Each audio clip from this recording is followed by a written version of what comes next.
Salut sama gars, mes partenaires inconditionnels du football ñu ngi leen di nuyu di leen jaajëfal di leen suivre dans votre chaîne C5 Info di la wax toujours ne bu dee gan nga ci page mën nga abonné nga activer cloche de notification bi pour bañ a rater benn vidéo ci vidéo ñu dugal aussi mën nga def sa réaction ci commentaire yi bul fàtte le petit pouce bleu muy le bouton j'aime c'est vraiment hyper important pour nous. Enfin c'est fait, Lewandowski au Barça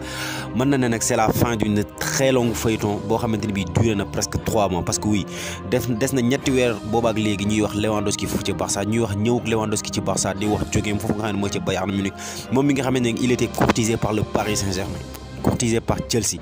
ñaari équipe yooyu sax peut-être mën na ne offrir nañ loo xam salaire boo xamante ni bii Barça offriru ko mais carrément l'intéressé muy kooku di Robert Lewandowski avait vraiment ciblé Barcelone.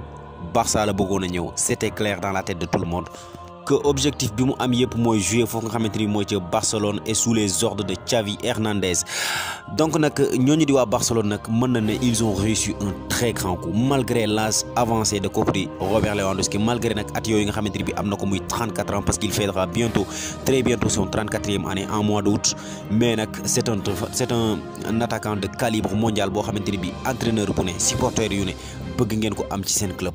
Donc nag le Barça a réussi un très gros coup après bi nga xamante ni bii nag réussir na à prolonger ko nga xam ne mooy Ousmane Dembélé 2 jours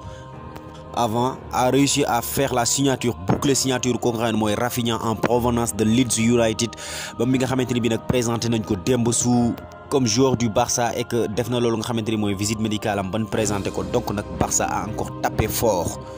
oui parce que c'est un très gros coup de compléter ce tableau d'attaque avec un attaquant comme Robert Lewandowski qui a vraiment tout raflé foofu nga xamante ni mooy ca Bayern Munich dañu dellu si tuuti ci passage am foofu nga xamante ni bi mooy ca Bayern Munich parce que c'est un joueur boo xamante ni bii nii li gën a marqué nit ñi si ñoom mooy def na wala boog battre na fa ay record yu bëree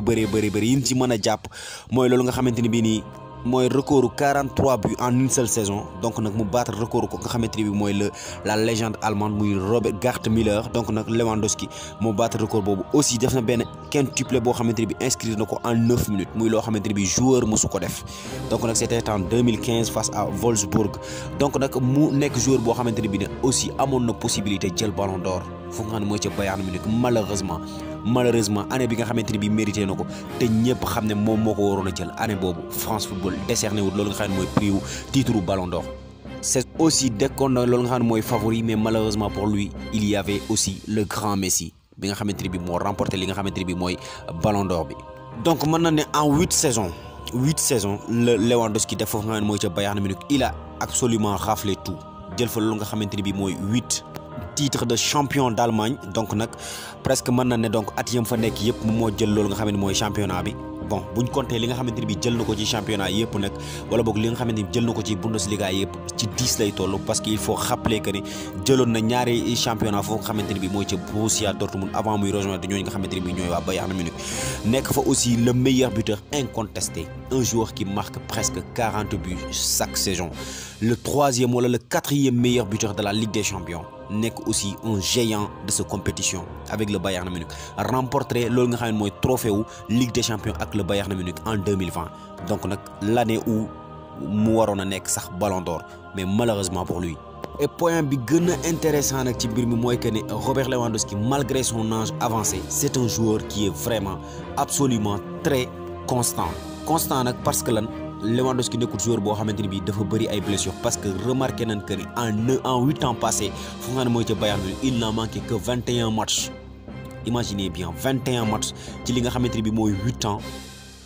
par blessure donc nag Lewandowski nekkul joueur boo xamante ni bii nii day blessé ay blessures yu bëri donc nag c'est vraiment un très gros coup daal niñ ko mën a waxee et puis on espère vraiment voir benn Lewandowski bi nga xamante ni bi xamoon nañ ko foofu ca Bayern mu ñu gisaat ko Barcelone parce que dina joxaat vraiment jëmm ji nga xamante ni bi Barcelone amoon na ko après tant d'années bi nga xamante ni bii nii Barça nekk na di ko souffrir tey on a l'impression de voir un nouveau Barça un autre Barça bu signé benn Rafinha Barça bu am benn Ousmane Dembélé prolongé ko et puis un Barça qui rêve de voir sa pépite boobu nga xamante ni bii nii mooy Ansu Fati nekkaat sur la forme bi nga xamante ni bi xamee nañ ko et puis un Robert Lewandowski un attaquant de renard un renard des surfaces mu ñëw yokk si ci liste boobu amis sportifs benn question laa leen di poser selon vous ban trio ngeen gis ne moo war a nekk le trio phare du Barcelone saison prochaine parce que tout en sachant que ni am nañ benn Lewandowski mais n'oubliez pas la très belle saison bi nga xamante ne bi kooku di Pierre-Emerick Aubameyang def na ko donc il aura forcément son mot à dire il aura du temps de jeu mais aussi kooku nga xamante ne bi mooy Ansu Fati day ñëwaat de blessure yokk aussi Ousmane Dembélé ak kooku nga xamante ne bii nii mooy Rafinha en provenance de Leeds jógee Leeds moom tamit def un très grand saison là-bas équipe yu bëri doon ko xëccoo malheureusement pour eux mu choisir Barcelone et un Robert Lewandowski qui est sans doute un titulaire indiscutable. Selon vous donc, ban trio ngeen gis que ne moo war a départ saison prochaine pour le FC Barcelone. Ce qui est du transfert nag Lewandowski benn contrat wu 3 ans la signé foofu nga xamante ni bii mooy ci FC Barcelone pour un montant avoisinant les 50 millions d'euros. C'est pas encore fiable parce que yenn sources yi dañuy wax entre 40 ba 50 millions d'euros yenn yi di wax entre 50 ba 55 millions d'euros quoi qu'il arrive ci diggante boobu la nekk. Pour ce qui est du salaire, ça n'a pas encore fuité à l'instant où je vous parle benn wala bokk benn kii ci Barcelone génneekut li nga xamante bi mooy salaire u Lewandowski mais tamit on pense vraiment que ne ça a été revu à la baisse parce que Lewandowski li mu doon jël foofu nga xam ne mooy ca Bayern Munich muy un salaire de 20 millions d'euros.